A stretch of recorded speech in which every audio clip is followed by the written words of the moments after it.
10억 이상 양도차익 충분히 볼 수 있을 거라고 봅니다. 점컷 어느 정도로 예상하세요? 어려운데요. 커트라인이 형성될 것 같아요. 여기에 84점 통장이 쓰일까 말까 좀 관전 포인트 중에 하나입니다. 다른 강남권보다도 절세 측면에서는 조금 더 유리한 위치에 있다. 올해 하반기 서울 분양시장에서 가장 주목받는 아파트가 될 거라고 생각합니다. 레미안 원펜타스, 서울 서초구 반포동 신반포 15차 재건축이죠. 7월 분양 앞두고 이 단지에 대한 관심이 벌써 뜨거운데요. 오늘 분양청문회에서 박지민 월용청약연구소 대표님께 요 레미안 원펜타스 장단점이랑 청약 전략 한번 들어보겠습니다. 대표님 안녕하세요. 네, 안녕하세요. 이렇게 해야 되나요? 안녕하세요.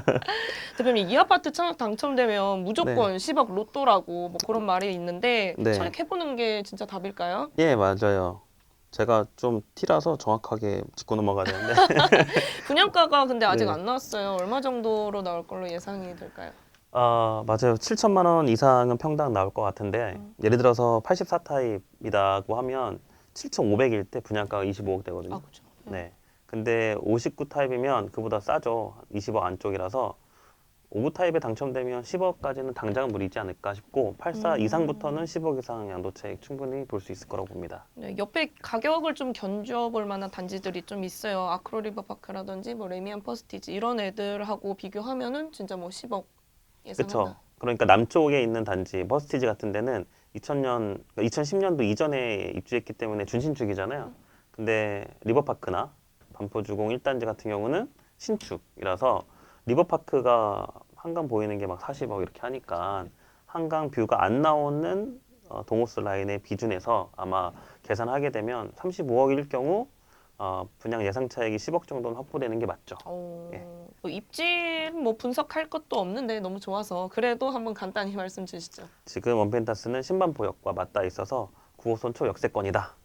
우리나라 최고 아파트 학군지 등등 수식어가 다 붙어 있는데 한강 조망이 완전 직접적으로 보이는 동호수 라인은 거의 없다 정도가 굳이 찾아내면 단점이지 않을까. 네. 그리고 또 규모도 조금 작죠. 640 한가구인데 옆에 네. 붙어 있는 애들은 대단지잖아요. 네. 맞아요. 보통 뭐 1000세대, 2000세대를 메모드급 단지라고 보이는데 그보다는 좀 작긴 해요.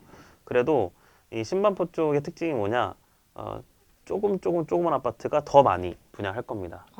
21차, 22차 이런 것도 두 개 동이거든요. 근데 다 강남권, 반포 이쪽에 잠원동에 밀집되어 있어서 충분히 대단지와 비슷한 가격을 받을 수가 있어요.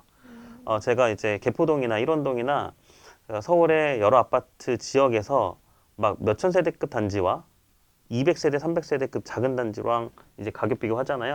그럼 10% 정도 차이 납니다. 대단지는 아니지만 그래도 주변하고 그렇게 큰 가격 차이는 없을 것이다. 근데 아무래도 청약 경쟁이 좀 치열할 것 같은데 가점 컷 어느 정도로 예상하세요?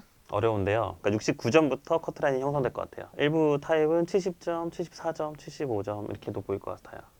왜냐하면 지금 분양 예정 타입이 59부터 191 타입까지 나와 있거든요. 보통 사람들이 많이 접근하는 84 타입만 200세대급 이상인 거고 나머지는 다 몇십 개 또는 몇 개 이내 수준이라 그러면 70점대 막 중후반 높을 경우 최저 커트라인이 그렇게 형성됩니다. 높으면 70점 중반대. 네. 요 정도 가점이면은 뭐 부양 가족수라든지 무주택 기간이 어느 정도 돼야 되는 거예요? 청약통장 가입기간 만점이 15년 부으면 17점. 무주택도 최대 15년이면 32점이에요. 기본 깔고 가요. 그 다음에 부양가족수. 부양가족이 3명, 본인 포함 4인 가족일 때 69점, 5명일 때 74점, 6명일 때 79점. 7인 가족이다? 그때 84점이 돼요. 여기에 84점 통장이 쓰일까 말까? 그들만의 일그지만 좀 관전 포인트 중에 하나입니다. 실제로 만점 통장이 그때 나왔죠. 레미안 원베일리가 2021년에 분양했는데 가점 컷이 얘는 어떻게 됐었죠? 제 기억으로는 70점대 초반, 중반, 후반 다 있었던 걸로 기억을 합니다. 왜냐하면 2021년 6월에 분양했으니까 분양가 상한제가 적용되면서 시세보다 10억 이상 저렴했었거든요. 전용 84를 분양 안 했고 74까지 분양했었는데 당시에 17억 정도로 분양했어요. 그럼 원베일리랑 가점 컷 비교하면은 원베일리보다 더 높게 점수가 나올까요? 그보다는 전체 평균으로는 몇 점 낮아질 것 같긴 해요. 후분양 단지고 비싸게 분양하기 때문에 낮아도 한 3점, 4점 정도. 그래도 70점 초중반은 생각을 하고 계셔야 될 것 같습니다. 네. 아까 말씀 잠깐 주셨지만 후분양하는 아파트입니다. 그래서 한두 푼 하는 아파트가 아니다 보니까 당첨되더라도 좀 작은 부담이 있을 것 같은데 뭐 이런 경우에는 보통 어떻게 자금을 마련을 해야 되는 거예요? 일단은 자기 자본이 최대 50% 음, 필요합니다. 왜냐하면 투기과열주거라서 50% 대출이 나오잖아요. 예를 들어서 20억짜리 아파트다.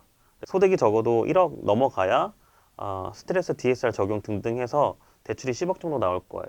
그래서 소득은 억대 이상 분명히 돼야 될 것 같고, 그 다음 기존의 자금이 10억이란 돈이 있어야 되니까 말 그대로 자산가 위주로만 청약을 하셔야 되겠죠. 만약에 거주 의무가 없을 경우는 당첨받고 입주 기간 맞춰서 전세를 주면 되잖아요. 보니까 전세 시세가 주변에 15억에서 17억 정도 하니까 만약에 전용 8사에서 25억에 공급됐다? 그러면 전세가 16억일 경우 9억이 필요하고 거기에 취득세 등등 포함시키면 적어도 이래나 저래나 10억 정도는 필요할 것 같습니다. 어쨌든 좀 현금 갖추고 계신 분들이 청약하면 좋겠다. 예, 그런데 중요 포인트가 또 하나 있어요. 여기 그 투기과열지구에 장기보유 특별공제가 굉장히 절세 수단 중에 하나잖아요. 비과세 받는 규모가 12억까지인데 다 12억이 넘어가니까 절세 혜택은 오랫동안 보유하면서 거주하는 게 혹시 유리해요. 근데 이런 단지는 지금 만약에 선분양을 했다? 입주가 2년, 3년 뒤죠. 그러면 2027년부터 입주하게 되면 그때부터 보유와 거주가 기산이 되는데 이 원펜타스 같은 경우는 바로 입주와 보유를 같이 할 수 있잖아요. 거주를. 그러면 2024년 현재부터 바로 장기보유 특별공제를 위한 시간이 카운팅 된다. 그럼 다른 단지, 다른 강남권보다도 절세 측면에서는 조금 더 유리한 위치에 있다. 이건 또 자산가 분들이 좀 새겨드려야 되실 뭐 그런 꿀팁이네요. 네. 7월 분양하는 레미안 원펜타스 분양가 나오면 한 번 더 자세히 소개해드리겠습니다.